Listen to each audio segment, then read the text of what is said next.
The idea of nature that kids have today is very textbookish, where if you ask them to draw a tree, they're going to draw an apple tree. And then I'm wondering, where has this Mumbai kid seen an apple tree in his life, which does not even occur here? So their idea of nature comes from what they have been looking at or seeing in school. Second is, nature for them is something very static to be seen, looked at only. It doesn't come with the idea of experiencing it or looking at it as a learning tool where you are, going to getting a lot of stuff you can learn from it. I remember this one scene from the movie Milkha Singh, where I think he's practicing for he's training basically, and that is being shot in Ladakh. So that ruggedness in the landscape is perhaps rendering the quality of determination in some sense, and hence maybe the song which is set in that particular landscape becomes or precisely gives out the same emotion to the viewers, to the character, and maybe the ones who are seeing it in that. The first question that I ask students is, who do you think Geoffrey Bawa is? Is he an architect or is he a landscape architect? Because of course the first connotation that architecture students have with a landscape architecture is primarily the one who deals with plants. So does Geoffrey Bawa. Of course it's much more than that, the subject, but that's the first impression. Even me being an architect, I am now looking at these things, films, and I'm reconnecting the geology and the emotions that the films emote. Even in that sense, the animated films like Avatar, I think, have done it very well. The way they have recreated the forest in that. As humans, we are always recreating patterns which we have seen somewhere. That's the psychology study that we have. But the way they have recreated it, I think it's amazing. And I don't think that would be possible without understanding the deeper connections or interrelationships of an actual forest. Hello and welcome to Landscape Guru, a podcast where we explore people, ideas and stories that explore the world of landscape architecture. In today's episode, we are joined by architect Prachi Nadkarni, someone who has a very unique perspective towards landscape. How outdoor spaces emote in certain ways and how it is expressed in the films that we watch. We also talked about what is the significance of landscape systems over just designing the spaces. So stay tuned till the end and watch the full episode.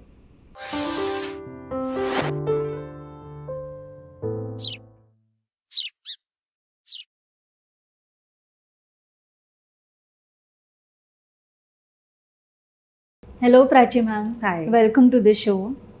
Let's start with very basic and simple question which I ask to every guest, as in, what is your perspective to look at landscape? If you had to explain it to someone who has never heard about it, how would you describe what landscape architecture is?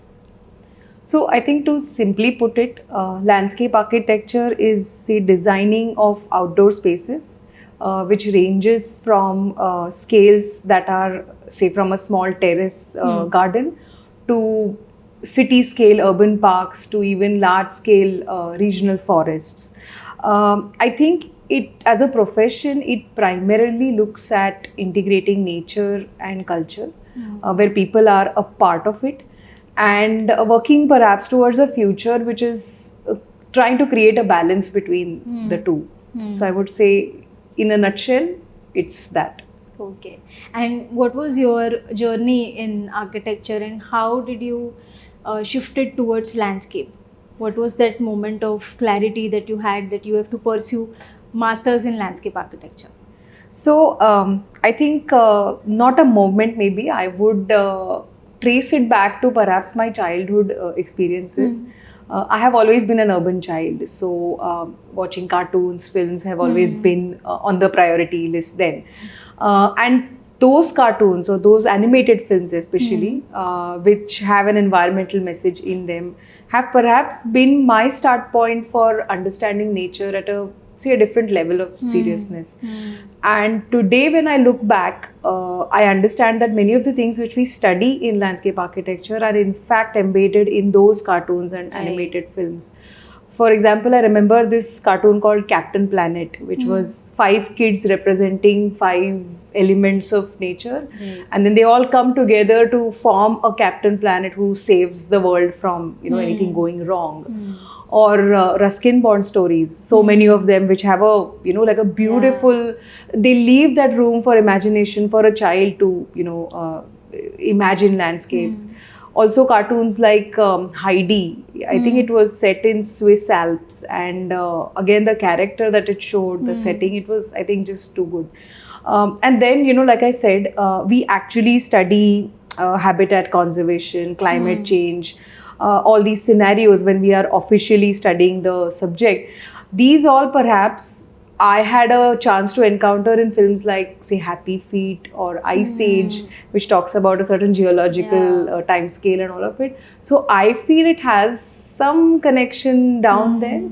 And then in architecture, when I came across of works of likes of Jeffrey Bawa, it just made me unsee that line between indoor and outdoor. And then is when I realized that I'm more interested in the outdoor design than the indoor or the built form of it.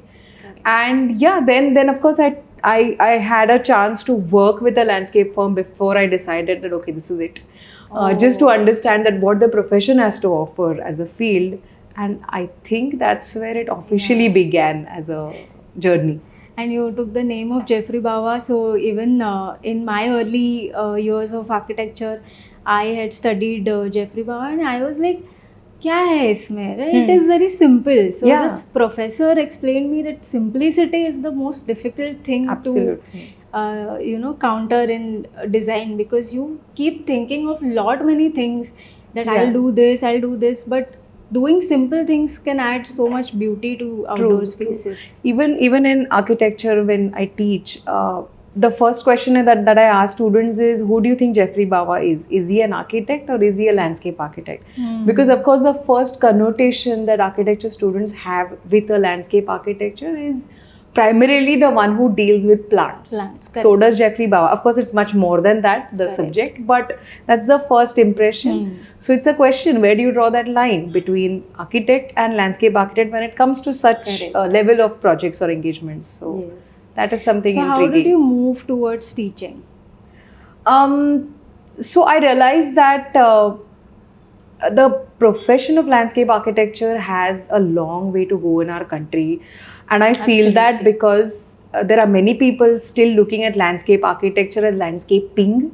Yes. And which is more of the horticultural aspect in the profession. But there are very few who are realizing that it's a much more study of, say, complex earth sciences, or even as an art or as an abstract understanding of spaces, outdoor spaces. It's so much more. So I realized that the teaching is perhaps, yes, I will impart knowledge to the students, but it's actually a platform to create awareness for the profession first. I'm sure eventually there'll be few students out of the whole batch who will realize that, oh, it's not just planting, it's much more than that. It has a deeper science which is connected to it. And hopefully then the profession will get its recognition, which it should in the country. Perhaps maybe abroad there is a better sensitivity towards what the subject is. Absolutely. Not from the fraternity, but from people outside the fraternity, which is what is lacking here, I feel. So that's where I decided awareness creation is something I need to do. We need to even make the clients aware, but that can be done in practice. Otherwise, maybe teaching is the platform, and hence I chose teaching as a. Okay. So as we spoke about awareness of this field among in Indian context, people generally hear about landscape and they think that it is gardening or beautification. And in our earlier conversation, I found out that you refer to landscape as systems. So what does that mean? So I think landscape as systems would mean that landscape is a space where components are interacting. And when I say components, it could be man-made and natural all together coming in. Like an ecosystem, every component has its role to play. They are kind of dependent on each other, they're also influencing each other in some sense. Correct. So this perhaps the systems thinking, as I would place it, is more where you are looking at the landscape as a whole, where man is not separate from it, which perhaps is a shift from the utilitarian approach that perhaps we had once upon a time in history. But considering that we are always a part of nature, and then the whole system evolving could be that Right. can be termed under the title as landscapes as systems, where like I mentioned, nature, culture, everything is together. It's a continuum, and it takes place in a space. So, Correct. So in Indian context, can you talk about such systems, open spaces or outdoor spaces as a system, which are derived from the traditions, the culture that we follow in India? So Right. can you describe more about that? So I think to simply look at, say, even daily rituals or festivals, right? We have so many festivals which are marking, say, the harvest season, and you have Makar Sankranti, Yeah. Pongal, Baisakhi, and all. So they are related to a certain natural cycle. It's a man-modified cycle, because eventually agriculture is man-modified setup. But it does take into account the natural cycle. So we have festivals celebrating that. We have even concepts like, per se, Devrai or the sacred groves, where under the religious connotations, perhaps the nature conservation aspect is the key, Right. intent behind it. And you have so many other traditional landscape systems, the way traditional communities have done their farming, the way they have even built their homes. It's all in sync with nature. And Correct. even globally, or maybe man, when we began our journey on this planet, everything perhaps started from understanding and studying the patterns of nature. And Correct. maybe that is why, as a species, we are able to inhabit even the most seemingly impossible landscapes on the planet. So it is all coming in from this idea of observing, understanding the patterns or cycles of nature. So I feel at many levels, in many contexts, this has been followed in the earlier times. And I feel whether Indian traditions or anything from the West, coexistence has always been the idea, and that's where everything began from. So I feel traditions do follow that. Some of them, rituals which we even follow till date, have this very idea of coexistence, not looking at man over nature, but man working Can with you share nature. one of such examples? So there is this current research which I've been working on, where it's again landscapes as systems as the title, where I'm decoding or trying to decode the Wadi system, which is very avidly found in the Konkan region of Maharashtra.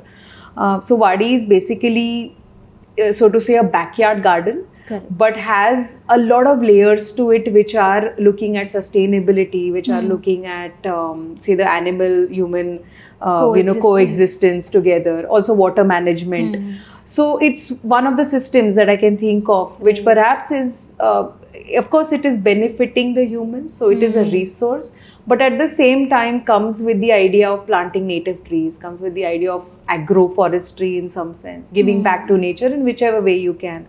Ideas of sustainability, where whatever is there in the backyard is being reused in whichever way. So I feel many such systems, I'm sure, are there across the country, especially in India, because the land itself is having such distinct characteristics. Right. That geomorphology changes at every, Correct. square kilometer area. Yeah. So many such, I'm sure, are existing. Yes. And in our Indian tradition, we respect a lot of trees, water bodies. We have that cultural significance towards these elements of nature. Yeah. So do you think it is getting forwarded, or it is getting discontinued in the current practice, or modern design philosophies? I think as a urban dweller in their daily life is definitely having that disconnect with nature. Simple rituals, like I remember in my own, my house, we have this this flower of Ratrani? no, not Ratrani. I'm just not getting the name. The one with that white, जो कभी कभार आता है. Brahma Kamal. Yeah. So my garden has Brahma Kamal, and there is this tradition or ritual that whenever it blooms, because it doesn't bloom every day, it has a certain cycle. Correct. You just offer the diya, you Haan. offer the haldi kumkum, and so it's a way of respecting that cycle that nature is offering to you. Simple things, doesn't even need much of a setup or any shosha, but today we are questioning it. You know, perhaps why did my grandmother do this, or why did anybody offer this diya or this thing. I think it's the simple idea of respecting nature, and you just take over it. That I feel is missing right now in our life, I would say. One is maybe because we don't have the time to sit back and just observe how beautiful nature is. I mean, you know, even if you look outside your house, even if you're living in an urban area like Mumbai, at least you will get 2 or 3 different types of trees, and every tree is going to have a different branching pattern, different kinds of leaves. When the wind flows, the leaves are going to flutter in different ways, and so such poetics I feel is missing in our life completely. Even while walking on the roads, we see these fallen leaves somewhere. You know, like the badam is going to shed off its leaves, especially when summers are starting. Earlier, when we didn't have calendars, these were the indications that the seasons are now going to change. Perhaps even an indication of the timelines are going right, which we don't see now. You suddenly see like a you know, like a pink tabubia blooming at the time when it shouldn't bloom. So again, this is climate change indications very subtly given by nature. So we are not looking, we are not seeing, which is something which is obviously there in front of us, and that I feel is the biggest disconnect we have in our lives. I mean, how many of us have plants at home, and even if we do, how many of us are looking at how even the little twig or little you know, branch that we planted is turning into this big plant. And I remember once picking up there's this plant called insulin plant, and I had been on some farm, and I just took 2-3 cuttings saying that I'll plant them back home and let's see what happens. I had taken 4 of them. 3 of them gave way. One was just thriving. I had lost hopes completely. And then one fine day, I see this little green twirl coming out of it, and the happiness that it gave me. I did nothing. I only literally planted it, and nature took its toll over it, and then things happened. So these joys, this little happiness is missing. Perhaps we did do it in school, I think, when we were asked to get those mook seeds lao, and then back then we didn't realize its importance. Exactly. What it renders to me. I don't even remember the purpose of doing it. Yeah, exactly. Like, it was just a kind of assignment thing that it to was do. given. Yeah. And mom only used to do it. I just had to carry it in the school. So yeah, I think as that is missing. Yes, but the purpose, the explaining the purpose of the thing which kids are doing, or even the students are doing, it is missing. Also, the way urban kids are connecting with nature is a little distorted, I would feel. So working on this very idea, I had started this initiative, or I've been working on this initiative called the Outdoor Learnings, where we take walks and workshops for kids in the city itself, because as much as natural spaces outside the city are important, nature in city is equally important, and in fact that's where the premise gets difficult. So while conducting those workshops, we realized that the idea of nature that kids have today is very textbookish, where if you ask them to draw a tree, they're going to draw an apple tree. And then I'm wondering, where has this Mumbai kid seen an apple tree in his life, which does not even occur here? So their idea of nature comes from what they have been looking at or seeing in school. Second is, nature for them is something very static, to be seen, looked at only. It doesn't come with the idea of experiencing it or looking at it as a learning tool, where you are, going to getting a lot of stuff you can learn from it. So, and of course, this idea of being nature or outside comes with this notion of my clothes are going to get dirty and my hands are going to get dirty. Of course, I blame the parents there also, because you're not allowing the child to just make the hands dirty. It's as simple as that. But that thing of that's not nice or that's not clean is literally creating that barrier between, we as non-nature people and nature being something outside. So the way again, like I said, very simple things. right from the beginning, the way we are communicating has these deeper impacts, that the kids are having, and eventually they are going to be adults and perhaps carry forward the same notion. Udhar mat jao, wo ganda hai. Right. Soil is ganda is something which is. So you moved into teaching with somewhat this focus, Yes. or the vision that you want to create that kind of awareness, or spread that kind of knowledge. So how do you take these things into studio, and how do you take students ahead on these ideas? So the very first thing we do in the subject, which is allied design, actually it's allied to design, it's supposed to be like that. We ask them to just go out and observe and draw. So they're very proud of their sketching skills. So they come up with fantastic sketches of trees and flowers and everything. And then when we have this discussion that what did you observe, there is a little bit of a pause. Because like I said, that observation quality itself is something which is kind of, I think, decreasing in intensity. And it is becoming a little bit of technical also. Yes. You look at the scales. Yeah. You look at perspectives. Correct. So you're not celebrating that poetics, like I mentioned earlier. Just be under the tree and enjoy the shade of it, or the wind flowing through, and the rustling of the leaves, or anything that is an attribute. They're not observing that. So the first thing we tell them to do is just go observe nature, be in spaces of nature, because unless you have experienced it, you will not know how to design, or rather what to design. I mean, leave apart the science part of it, or leave apart the complex understanding of the subject, but just start simple and be in nature, and then let's see where the discussion goes. Yeah. That's how we perhaps begin in the...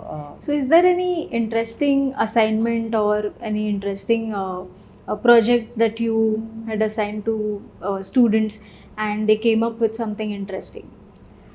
I would say more than from the students, I'll tell you the take from our side, the faculty side. Because these are architecture students, there is this architecture heavy learning, understanding, obviously, because they are in that course. So what we do is we propose certain exercises which have famous buildings taken up as case studies. Those famous buildings are perhaps which they also take up in their architectural studies or in their studios, where everybody says, oh, you don't know this building. So we take those kind of case studies and give them certain parameters which perhaps look at that same building from a landscape lens. For example, what are the colors and textures in the entire setting? And now, initially, they only begin to talk about the building material. Then we slowly pull them out, okay, but what response does it have with the colors of the ground, or colors of the sky, or colors of the new vegetation which perhaps is being done in the project? Or questions like, what from the moment you enter, say, the site or something, and then the building entrance, when you move across the site, what are the transitions? What is the experience that one gets? Like, are you moving through shade? Is it sun? Is it... So again, these all experiential qualities in the landscape is something we try to bring in. And then we really see that spark in their eyes, ki, oh, I have never thought of it that way. Correct. And as landscape architects turned teachers, we realize ki, this is not something which they have never experienced in their life. They are humans, we are humans. But perhaps nobody gave them that lens to see it in that manner. And that's what we try to do even in teaching. Ki we cannot teach you landscape architecture as a subject. It's super complex. But if anything, we can at least give you that lens to how to look at something a little bit more sensitively. Correct. And that's the intent and the attempt. Yeah. Also, if we talk about urban kids and the play areas that are available right now in the cities like Mumbai, I think it has become more secured and very much towards, because maybe we heard a lot of incidents that happens. Yeah. So because of that, somewhere I think design qualities and the design, the creativity in the design is getting lost.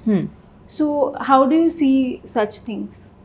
So one is, I think, if we don't look at kids play areas as say equipment installation areas, it can go little more than that. Yeah. Of course, today there are a lot of vendors who provide equipments that have some interesting interaction, Correct. with the child and that, but that's only limited to that. Hmm. So overall, as a design, if we again look at the park as a system, Hmm. where there are these learnings which we aim at instead of say the play equipments or the Right. zones that we typically call in a Correct. plan, it might give way to this idea of free play, where we are not thinking equipments wise, but we are thinking the learning outcome wise. What are they learning? And of course the learnings have to be of nature in that Correct. case. So is it the butterflies that we want them to interact with?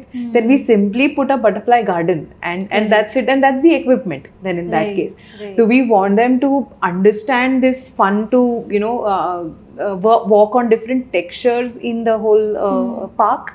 Then maybe there are these ideas of different textures that come in where they walk on, which otherwise maybe they're not allowed to, or maybe somebody says it's dirty, Correct. that kinds.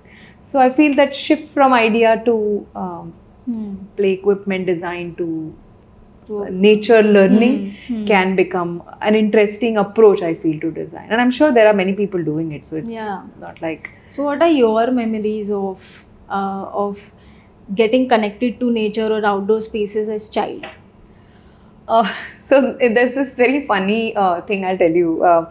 We were a group of say 5-6 kids, and there was this imaginary story that we had made, and we were all a part of that story. And the story Okay. began with we all being adventurers. Huh. And getting stuck on an island which had forests, and then somebody is caught in somewhere, and then we kind of make our own route through the forest. And then there were these spaces dedicated in the building compound where there's going to be a lake here, there's going to be forested area, this is the mountain part.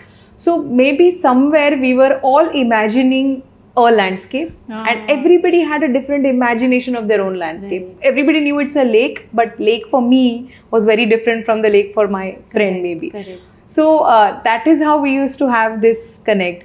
And then in the afternoons we would just find places under the shade of any tree, and then have that setup where we are playing, doing those household chores and stuff like that, and collect things from the plants, those seeds which fall down, leaves which fall down. That perhaps also used to become our cooking material in some sense. Yes. So that is what I remember of being, and like I said, I've always been an urban child. So my connect with, some people have connect with the native place where, they go back to the roots, and Right. the place itself is, or the village itself is so natural in its setting. But I never had that connect. So also I think I live in Shivaji, near Shivaji Park. So Okay. the space is having a lot of trees and still does have a lot of green tree cover Right. and all. But in childhood, the play perhaps was restricted to our building Correct. compound. So, but I think it was more in the imagination. And like I said, the films and the cartoons, which I think provided some feeding in my imagination, became the key factors. Correct. in all And of this. currently we are kind of focusing on majorly on physical involvement of kids. So designing those adventure parks or kids play equipments. But I think there is a disconnect of providing such open spaces or a free play areas where kids are more involved into imaginary learnings rather than physical learnings. Correct.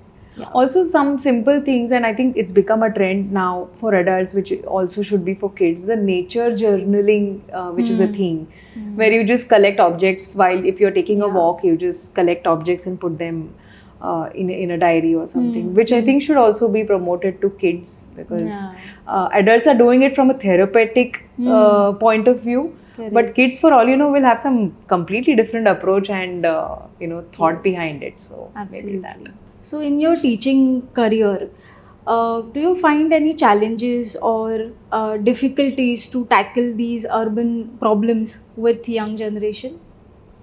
So I think at the undergrad level, the first challenge that we are facing is to make them unlearn the idea of what landscape is. Correct. They are coming from this setup where again landscape is plants, you should know the names of the plants, and that's very difficult. That's all. That Correct. also gets them a little Yeah. scared.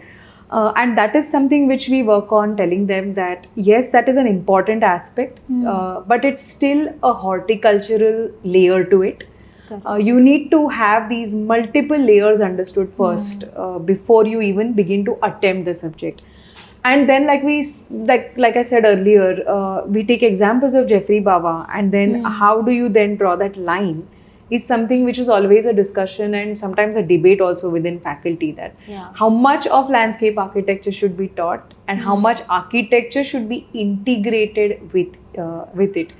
So then, you know, so we have had this discussion earlier in the college where I teach, that so eventually we have come down to this grounding that we need to, at an undergrad level, there has to be this relationship between landscape and architecture that we need to establish and impart to them.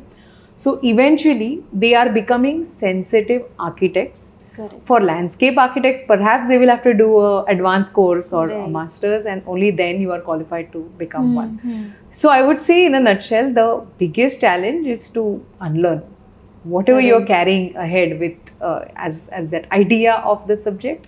Correct. It just kind of breaks down to them. So the first thing we tell them is, you don't need to know the names of the Right. plants. And Right. they're like, what? We are not going to learn all of this. So that's the you know, the first interaction that we have with them. And what is the scenario with masters? I mean, students of masters. Right. So masters, interestingly, is it's also unlearn, but in a different way, because masters, the students are coming with a foundation of maybe practiced somewhere as a freelancer, or Right. worked in landscape firms which are you know, working very successfully, and then we bring them to this whole new world of theory in landscape architecture. So they have this, I believe, a mental debate between what's happening in practice, where how certain agents are acting upon, and that's what guides the landscape, versus this beautiful theories in landscape that are there, and the balance that they need to find, you know, between the two. Some of them are practicing maybe in cities like Mumbai, which have a very hardcore crunch on infrastructural ideas or political ideas or something like that, or some other cities which are a little more, you know, eased out on those fronts in per se. Right. But again, unlearning becomes that common factor. Now that when I'm speaking to you, I realize it's the same in both, but what are you unlearning Correct. is different in both the Correct. cases. Sometimes So, you carry things with so much of you know, restriction yeah, कि ये ऐसा ही होता है, correct. and then you need someone to Open you it know, up for you. Yeah. So correct. we also have this discussion many a times. The profession itself is having very promising outcomes, at least in our minds on paper. How much of it goes Correct. finally to a project is again depending on case. But somewhere, as landscape architects, you have to be a bit utopian in your thinking, where you know, otherwise the rules and regulations which kind of bog us down, we cannot say that, okay, this is not going to happen anyways, so why should I even think of it? No, we have to go beyond that, you know, those barriers, think about it, and eventually hope and try to execute as much as we can. So Correct. this utopian approach is something at master's level becomes little difficult to get in. And students initially are struggling to, oh, but you know, in office I had worked on this and this happened, that happened. We weren't able to do it the way we kind of imagine it or look at it. Right. So that is that debate or tiff that happens Correct. at that level. So how do you balance these both? We are trying things? to, even we are trying to kind of come to that situation where It we is find like the balance. carrying one studio into another. Yeah. So we do have this mental cutoff strategy where you have to stop thinking, okay, BArch is done. Ah. Now you have to move to MArch, and it's a whole new level of discussion and understanding Correct. also. So yeah, it's difficult as teachers, but again, I think we are learning, and that learning goes all the way. So every time it's a new thing. So how these BArch students think upon the urban level projects. So if we talk about Mumbai context, projects like what do you say, Coastal. Coastal Road, how do you make them aware of what is going beyond these projects, Hmm. and what is the futuristic approach they should be aware Taking. of. Yeah. So like I said, it again comes back to this whole understanding of landscape as a system. Say for a BR student, that Coastal Road project is a promenade next to the sea, with now having multi-level roads that Right. are, you know, increasing Right. connectivity efficiently. But what we try to tell them is, when you are working or looking at a case like this, don't miss out on analyzing, say, the cross sections of the city and the sea, where at that edge perhaps are a lot of ecosystems which were perhaps thriving, which are still thriving. Correct. There could be a lot of or say system of open spaces which goes more into the intangible aspect of understanding. Don't miss out on that. Don't miss out on the fact that yes, connectivity increased, all tick mark on paper, but what are the other environmental or natural ecosystems it has kind of come in way of? And if they have, are there any engineered ways to look at restoring those systems? So it's you know, that line where we say that we can't not develop. You are in a city, you have Right. to build.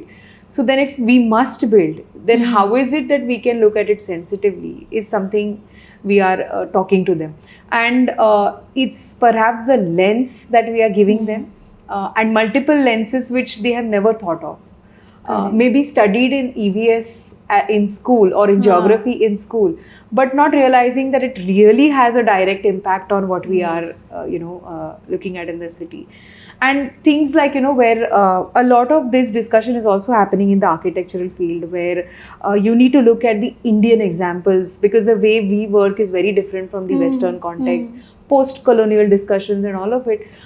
So, you know, famously, when we talk about urban parks or open spaces, we talk about Central Park in New York. We have the Sanjay Gandhi National Park. Size, just size wise, if I have to compare, it is 30 times more than the Central Park.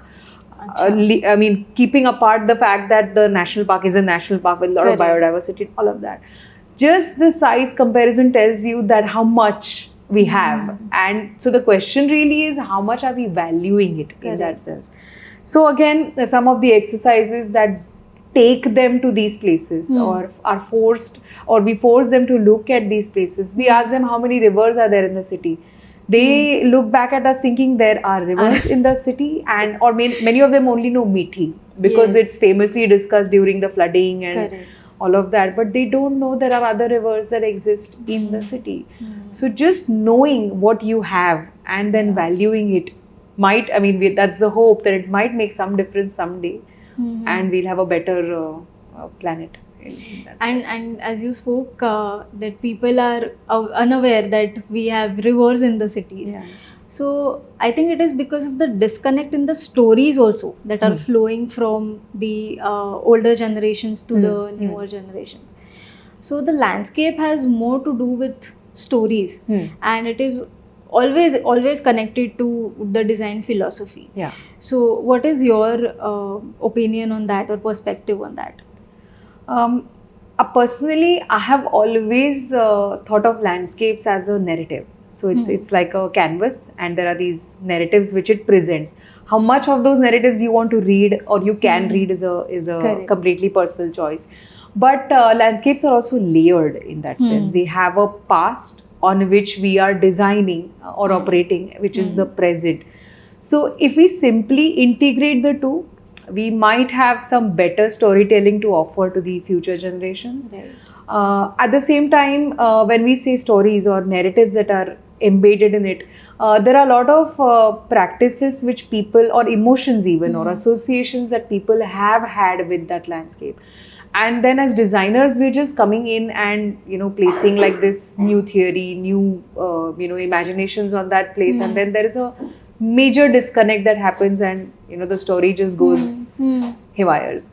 So, and then the hidden layers which every landscape is presenting. And by hidden, I mean they could also be those geological layers which we are not really paying attention to. Or say maybe the geomorphological layers and many more. If those are, if we pay attention to them very carefully, I think first the landscape itself has a story to tell if we read the patterns correctly, and then we can decide what is a new story that we want to bring into this, this existing scroll, and then it moves on. And perhaps what are the future implications in some sense, or what is the predicted future, especially in today's time where climate change is, the So key. this climate change topic is very vast and it's a big umbrella. Yeah. So how do you take your students through that? Like do they understand the kind of scale what we talk about on a macro level and also on the micro level? So I'll speak for BArch and MArch, this thing. So in BArch, there is this very interesting scenario that happens every year in thesis, where students are wanting to solve problems of flooding, reverse flooding, or looking at, say, environmental degradation, mining sites, and because they all look very nice sculpturally. Right. But we take almost, say, 3 or 4 weeks to tell them that this will not come in an architectural scope for design. It is something beyond that scale. Yes, you may be sensitive in your architecture to a site like that, but your aims and objectives cannot be restoring the river plain to a better situation. So that's the scenario that happens every year in VArch, this thing. At MArch, yes, the scales do get implied, especially when the studios themselves are increasing in scale. So maybe the semester 1 studio is looking at an urban park scale. Then as we move on, it goes on to the cultural landscape studio, where you are looking at a much larger regional scale planning. Then it goes to urban regional conservation level, and then their thesis, which may or may not take them to that bigger scale. But yes, the details, when they start understanding the landscape from, say, a resource point of view or a commons point of view, they start understanding the nuances in it. And that's where some discussions come up where, this has been the scenario. For example, if there is a study going on in the planting design studio, and you realize that these are the indicator species in that particular region, 2 of them do not exist now. That is a reason because of which there is, or rather that's a reason because there has been a temperature rise, and then why the temperature. So that's how those connections with understanding that one little action that is being done or taken is a result or has an impact on that bigger scenario is very well understood at that scale. But like I said, it is at BArch it becomes very difficult to convey that it's much more than what you think it is. Yeah. So we talked about these complex systems and science, landscape is all about that. I also feel there is a certain aspect of art in landscape where we should also be discussing the emotive qualities in landscapes or the experiential idea in a landscape. And I think somewhere films become a great medium to study this, how this can be explored.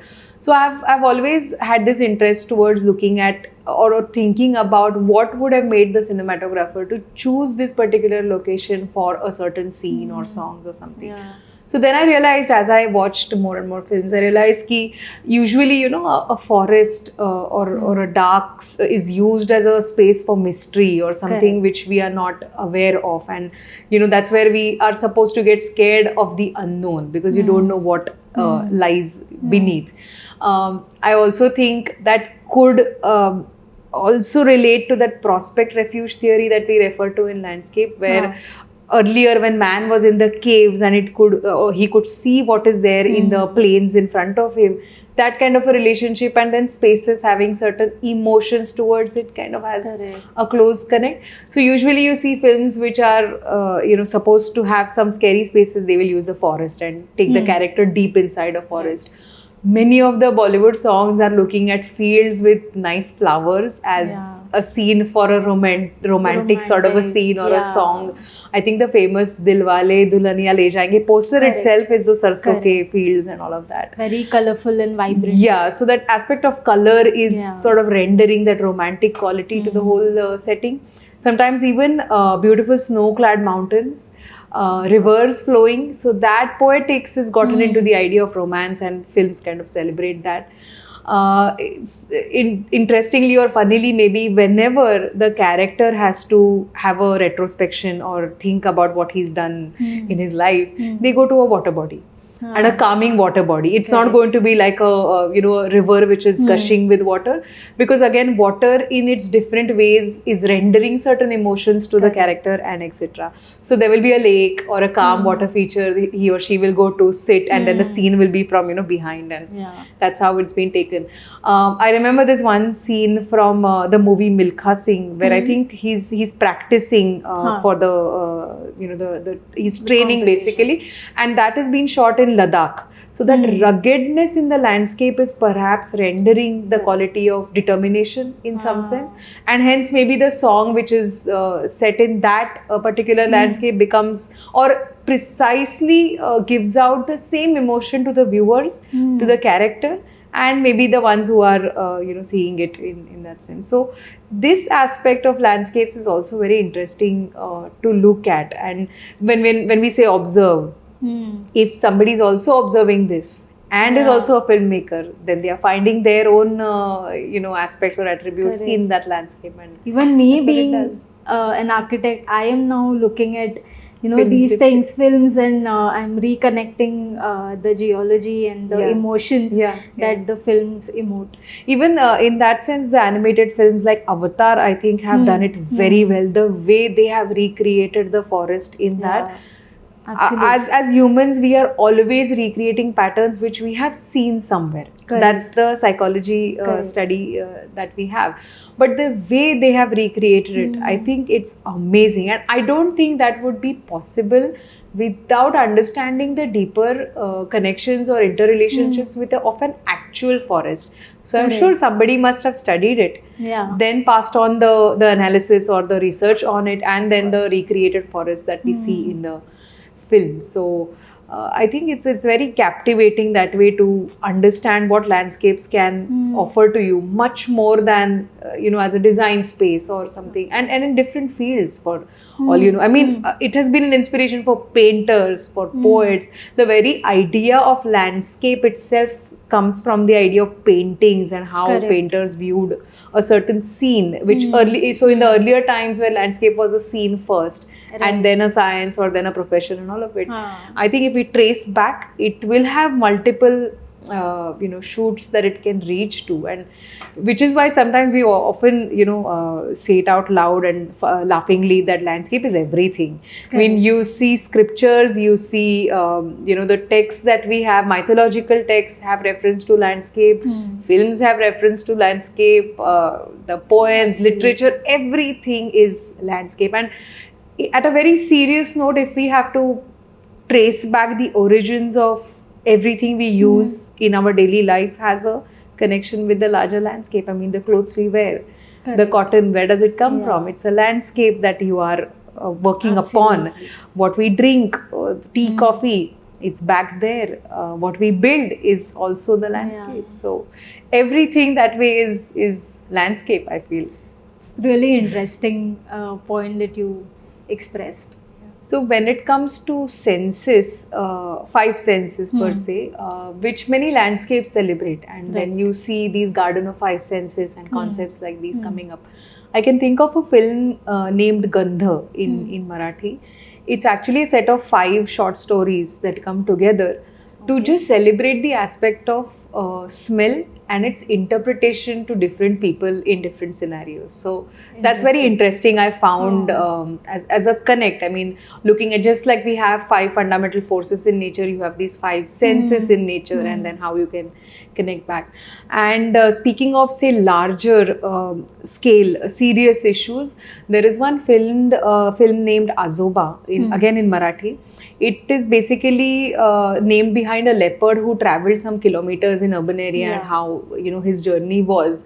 That film, in fact, gives deeper messages about habitat conservation and how things revolve around the idea of ecosystems and how ecology needs to be worked on and all of it. So I feel that way films also have a deeper role to play in conveying these serious issues which are related to climate change. And as landscape architects, we connect with them a little more. So for me, it has been an interesting sort of a takeaway or a connect where I could relate the phenomenon shown in the films with what we study or what we perhaps need to look at in landscape architecture. Very interesting. So we think that nowadays these landscape systems are getting, washed away or neglected. So what should be the approach towards reviving these systems in the modern design? So I think three components play a vital role: the past, the present, and the future. One is we need to study from the past. Correct. What have been the patterns in that landscape, which is perhaps now degraded. Correct. Who were the components, the actors per se in that story, and what did they, or what was the relationship that they had in the past. In present, of course, the present stakeholders, the present narratives, even because it's changed over a period of time. Right. That's something which needs to be taken in, the need of the hour in some sense, and a certain future ambition, or say a vision that we hold in restoring that degraded landscape. So if we are able, and again this I'm saying very generically, because an approach to say a degraded wetland in a city would be different from wetland in a like a little more natural or a peri-urban area. So as a very generic approach, I would say integrating the past, present and future would be an essential tool or an approach to look at restorations or look at working towards making landscapes better. And of course, I would say this non-utilitarian approach, where humans are not any different from, we are a part of nature. Because I feel this thought or this thinking itself helps us to understand the way we are going to design our spaces. So what has been that approach, been that attitude, and we have seen gardens in history which have had this narrative where earlier man was part of nature, then he took over nature, and then he again thought that there has to be a balance, and then you see a certain typology emerging. So I feel that attitude becomes very important in any designer, that we are a part of it.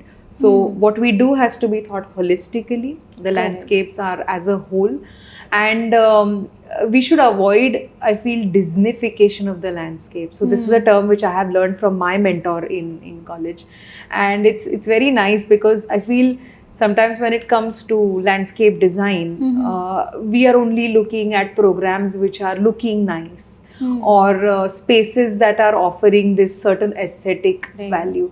That's Disneyfication. You are only making it like a Disneyland, which it's not.